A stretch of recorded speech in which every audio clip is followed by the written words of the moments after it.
Hello and welcome to the Genuine Learning Blog. My name is Melissa Galasso, and today we're going to look at the 2020 Report to the Nations. If you've been in a fraud class, this is one of the most popular reports to come out of the ACFE. And they've been doing this for many years, starting in 1996. This is the 11th study on the cost of the effects of occupational fraud. And so in this scenario, they looked at 2,500 cases that were originated sometime between January 2018 and September 2019. So these are actual cases from certified fraud examiners. And they came from 125 different countries, which is what I really like about this. It's not a US-centric information. It's really looking at around the globe, as we really do have a global economy. And the losses totaled $3.6 billion, or approximately $1.5 million each. And we've been looking at the report to the nation for years. It typically comes out on the even years, so 2016, 18, 20. And we knew this was coming because we sort of were expecting it. But really what the report does is it provides the method by which fraud is committed, right? What are the most common types of schemes that we're seeing? The means by which they're detected, right? So if we know what's working and what doesn't necessarily. The characteristics of the organization that was victimized. Characteristics of the people who commit fraud, right? Like to get in the minds of those fraudsters, and then the outcome of the cases. And so this is a very deep study. We're going to just look at some of the more interesting statistics to come out of it. But if you are in loss prevention, internal audit, or external audit, it's always a great idea to review this to see what's trending in the area of fraud so that we can be responsive. So as you can see here, it's a very global study. Only 46% of the cases come from the United States. And you can see here, they have them from all around the globe, really representative of the fact that this is a global economy. When we look at the typical fraud case, it takes about 14 months before it's detected. So the fraudster is committing fraud for over a year before they are caught, and the cost of the loss is on average $8,300 per month. So you can kind of tell this is kind of interesting. In addition, what I thought was very interesting across the board was that corruption was the most common scheme in every geographic region. So it didn't matter where you were from, corruption, number one area that they saw for fraud.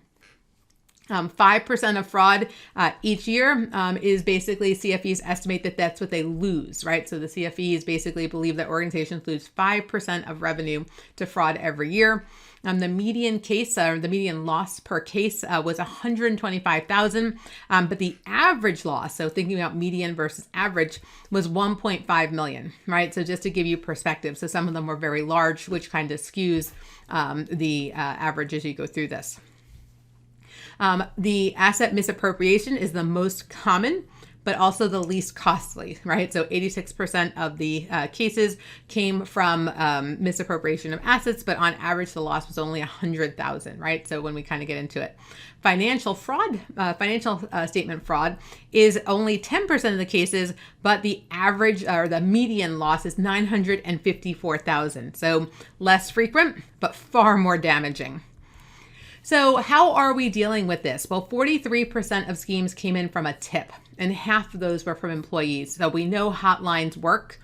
Telephone hotlines and email were used by whistleblowers in 33% of these cases. So we know that investing in these makes sense. Fraud awareness training is also helpful. Organizations that had fraud awareness training for employees were more likely to gather tips through formal reporting mechanisms. 56% of tips came with training versus 37% of tips without training. Now, when we get into this, what are some of the anti-fraud controls, right? So hotlines, right? We see an increase of them over the last decade, up 13%. Anti-fraud policies, up 13%. Fraud training, up 11%, right? So we're starting to really invest in these controls to try to prevent fraud. A lack of internal controls, however, contributed to nearly 1/3, right? Giving them opportunity for these fraudsters does contribute to fraud. And the presence of anti-fraud controls is associated with lower losses and quicker detection. So not surprising there.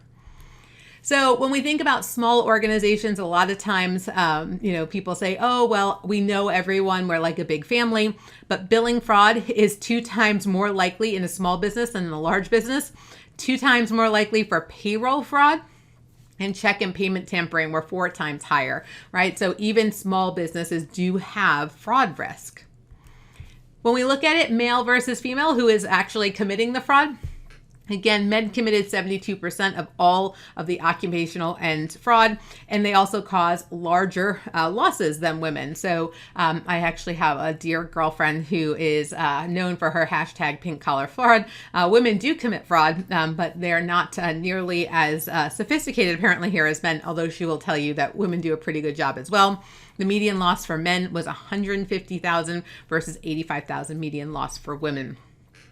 In terms of who in the entity is committing it, owner entities committed only 20% of the fraud, but they are also the largest amount, right? They know the interior workings, they have the management override, and so they on average are $600,000 of loss by the owner executive versus for an employee is only $60,000. So we all know that there are what we call red flags for fraud, right? And 42% of all occupational fraudsters were living beyond their means, right? Driving nicer cars than they should based on their salaries, having nicer and more lavish lifestyles. And so again, we have to be paying attention for these red flags. In addition, 26% of these fraudsters were experiencing financial difficulties, right? So either you're living beyond your means or you're also, and it could be and, or it could be or, you're having difficulties. So when we look at the types of occupational fraud, we see here asset misappropriation was the highest percentage of cases, as we mentioned, 86%, but the lowest amount of loss, right? Only $100,000 versus financial statement fraud at 10% of the cases, but $954,000 of median loss. When we say misappropriation of assets, that's a very large, very diverse area, right? That includes check and paper tampering, billing, cash larceny, payroll, skimming, cash on hand, expense reimbursement, right? It's a pretty large area. So we're not just saying that they're stealing inventory, right? That's often what comes to mind here. So when we think about the amount of fraud, what we do know is that in these percent of cases, 29% of these frauds lasted less than 6 months. However, when it's very short in duration, they don't have a lot of loss, right? 50,000. So having someone, put in a tip or having these whistleblower hotlines, the faster that you identify it, the less money is stolen. If it lasts more than 5 years or 60 months, the average loss is $740,000, right? So on average, or I guess again, the word average is so bad because it's not truly what we're measuring here. The median duration of the fraud was 14 months.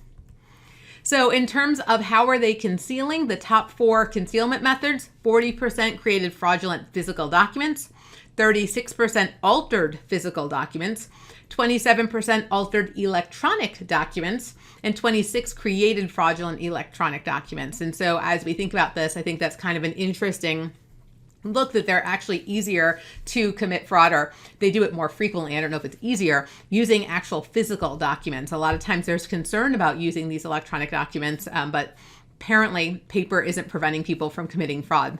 What I thought was also very interesting was 12% of the time, they didn't have any attempts to conceal the fraud. So kind of a bold understanding there. So as we mentioned, tips 43% of the time are the number one way of being detected, followed by internal audit and management review, right? So having these types of preventative hotlines in place. If we are looking at of the tipsters, employees were 50% of the time, a customer 22% of the time, 15% of the time they were anonymous, and 17% of the time it was the vendor who gave the tip. So lots of fun facts for today's course. So today's message today to everyone. So we just like to keep you up to date. Obviously, if this is an area of interest to you, definitely would recommend that you dive in a little bit more because there's so much juicy content within here. But for today, that's it for today's blog. Hope to see you on a future blog. Have a great day, guys. Bye-bye.